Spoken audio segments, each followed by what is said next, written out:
Welcome back to my channel a steps to success. दोस्तों, laptop पर सरकार ने आज एक बहुत बड़ा निर्णय लिया है। आपको पता ही होगा, मेक इन इंडिया की काफ़ी चर्चा हो रही थी। मोबाइल फ़ोन की अगर बात करें तो काफ़ी हद तक भारत के अंदर मोबाइल फ़ोन की मैन्युफैक्चरिंग धीरे धीरे स्टार्ट होने लगी है। लेकिन लैपटॉप या टैबलेट अभी भी बड़ी मात्रा में इंपोर्ट कराए जाते हैं, स्पेशली चाइना से। लेकिन सरकार ने कहा है कि लैपटॉप, टैबलेट, पर्सनल कंप्यूटर, इसके ऊपर सरकार रिस्ट्रिक्शंस लगा रही है। रिस्ट्रिक्शन किया है कि आप लैपटॉप और कंप्यूटर को इंपोर्ट नहीं करा सकेंगे। उसके लिए उनको एक अलग से लाइसेंस लेना पड़ेगा। लेकिन इसका आंसर क्या होगा? डीजीएफटी, इसका मतलब हुआ directorate general of foreign trade. आज 3 अगस्त को नोटिफिकेशन जारी किया गया है और यहाँ पर जो हमारी इंपोर्ट पॉलिसी है उसके अंदर अमेंडमेंट किया गया है। और इसके के अंदर आप देख सकते हैं जो 3 बड़ी चीज़ें कही गई है, लैपटॉप, टैबलेट और पर्सनल कंप्यूटर, इसके ऊपर सरकार ने रिस्ट्रिक्शंस लगा दिया।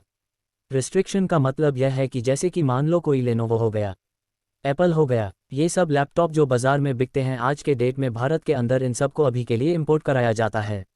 लेकिन सरकार ने कहा है कि अब ये कंपनी लैपटॉप और पर्सनल कंप्यूटर, टैबलेट को इंपोर्ट नहीं करा सकती हैं।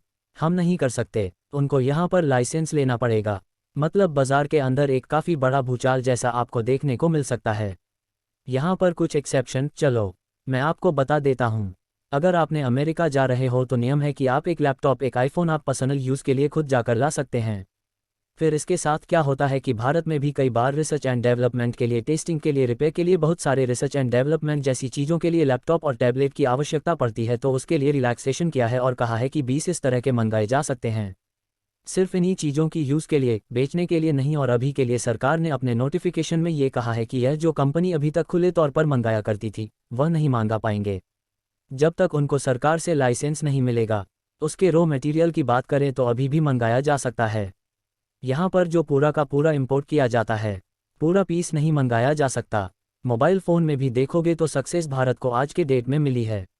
ऐसा नहीं है कि हम कोई बहुत बड़ी मात्रा मैन्युफैक्चरिंग कर रहे हैं।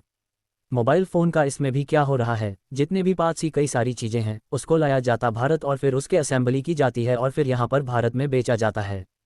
सरकार इंडिया को खुश करना चाहती है और अपने आप को एक ग्लोबल मैन्युफैक्चरिंग हब के तौर पर इलेक्ट्रॉनिक सेक्टर में लाना चाहती, क्योंकि फ्यूचर इलेक्ट्रॉनिक्स का होने वाला, क्योंकि इलेक्ट्रॉनिक्स से सब कुछ होंगी चीज़ें और उसमें इलेक्ट्रॉनिक आइटम्स की ज़रूरत पड़ेगी। तो यहाँ पर ऑटोमोबाइल से लेकर टेक्नोलॉजी पर सरकार चाहती है कि भारत में इसकी मैन्युफैक्चरिंग हो और फॉरेन मार्केट के ऊपर जो हम डिपेंडेंट हुआ करते थे उसको धीरे धीरे ख़त्म किया जाए। लेकिन लैपटॉप के प्राइस क्या होगा? देखिए, इसमें कोई डाउट नहीं है, डिमांड और सप्लाई का फ़र्क हो जाता है कि डिमांड है लेकिन सप्लाई नहीं हो पा रही है। क्योंकि सरकार ने इंपोर्ट के ऊपर रिस्ट्रिक्शंस लगा दिया तो ऑटोमेटिक प्राइस बढ़ते हुए आपको देखने को मिलेंगे। वैसे मैं आपको बता दूं, अप्रैल से जून का जो क्वार्टर गया था इसमें जो भारत में इलेक्ट्रॉनिक इंपोर्ट कराया, इलेक्ट्रॉनिक आइटम जिसमें लैपटॉप और यह सारी चीज़ें भी आती है, उसकी वैल्यू लगभग $9 मिलियन की थी, जो कि पिछले वाले आप प्रीवियस ईयर्स अगर आप कंपेयर करो तो 6% इंक्रीज़ हुआ है। तो इलेक्ट्रॉनिक आइटम्स लगातार भारत में बढ़ता जा रहा था और उसी को देखते हुए सरकार यहाँ पर रिस्ट्रिक्शंस लगाना चाह रही है। लेकिन देखिए, इसमें भी एक और चीज़ है जो कि आपको समझने की ज़रूरत है। इसका मतलब ये होता है कि अगर मान लो भारत में ही अच्छे अच्छे लैपटॉप मिलने ना चाहे, सस्ते दाम पर लैपटॉप मिलने लग जाए तो लोग क्या करेंगे? क्या वह चाइनीज लैपटॉप को लेना पसंद करेंगे? नहीं, तो सिर्फ भारत के लैपटॉप को लेंगे। चलती है, भारत के अंदर उसको कुछ करना चाहिए। लेकिन यहाँ पर सबसे बड़ा चैलेंज कंपनी के लिए हो सकता है कि शायद ये जो company Samsung, Panasonic, Apple, Lenovo laptop बनाते हैं, हो सकता है शायद अब धीरे धीरे ये लोग भारत के अंदर अपनी जो फैक्ट्री, मैन्युफैक्चरिंग सेंटर भारत में खोलना स्टार्ट करें। अब वह समय बताएगा क्या वह सक्सेसफुल हो पाता है कि नहीं हो पाता। लेकिन साथ ही एक और क्वेश्चन भी है और इसको लेकर सोशल मीडिया पर काफ़ी चर्चा हो रही है कि इससे भारत के कंपनी को फ़ायदा होने वाला है। क्योंकि अगर आप देखोगे, अभी कुछ दिन पहले ही, 2-3 दिन पहले की बात है, खबर आई थी कि रिलायंस जियो ने अपना खुद का लैपटॉप लॉन्च किया है जिसका नाम जियो बुक, प्राइस 16,500 बताया जा रहा है। उनको ये फ़ायदा हो सकता है। लेकिन मैं आपको एक और इंटरेस्टिंग चीज़ बताता हूँ, भारत की भी जियो कंपनी जो लैपटॉप है वह भी इसको एक तरह से चाइना से इंपोर्ट कराकर भारत के ब्रांड पर मिलती है। लैपटॉप के जो अलग अलग पार्ट होते हैं वह अभी भी इंपोर्ट कराया जा सकता है और फिर भारत के अंदर उसकी असेंबली करके उसको जोड़कर यहाँ पर बेचा जा सकता है। तो वह देखने वाली बात होगी।